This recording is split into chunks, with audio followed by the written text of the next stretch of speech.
Kimdir toylar kraliçası?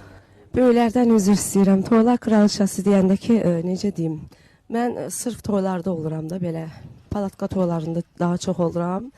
Öz yaşıdlarımla belə sıravi götürəndə, yəni Sənsən. onlardan seçilirəm. Hə. Nə danışırsan? Bəli, Şirvan zonasına ən çox mən Ay gedirəm. qız, nə danışırsan? Bəli, Bravo sənə. Şirvan zonasına. Bu cür iddialı danışan mən... Yəni, Çünki hal-hazırda çox dəvətlər alıram.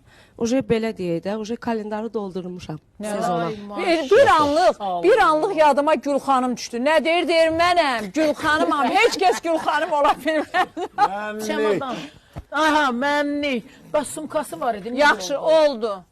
Onda elan edirəm. Toylar kraliçası Kəmalədir. Yəni necə, öz yaşıdlarımın içində Hə, öz yaşıdlarımın 3 dənə yaxşı toya içərisində. gedən varsa, onlardan Bəs biri mənəm. ümumiyyətlə, Ümumiyyətlə çoxdur, yəni valla nə deyim, yəni onu bilmirəm, amma belə öz yaşıdlarımdan danışıram. yaxşı, bəs kral kimdir? Toylar kralı. Manaf Ağayev. Bir çoxları niyə deyir? Tacir müəllim. Bravo. Alıb da belə. O Yox, sənətkardır canım. sən belə. Niyə toylarda da olur da pasiyan? Belə Məsələn, Teymur bəy keçən biz dəfə Tacir gəlmiş. müəllimin mahnılarını da böyümüşük. Əzizim, Hal-hazırda bütün toylarda Kral Tacir tacirdir, müəllimin mahnıları da vəssalam. gedir. Şir də odur, aslan da odur, Hamısı pələng də özüdür. odur, Hamısı özüdür. O əcdadır.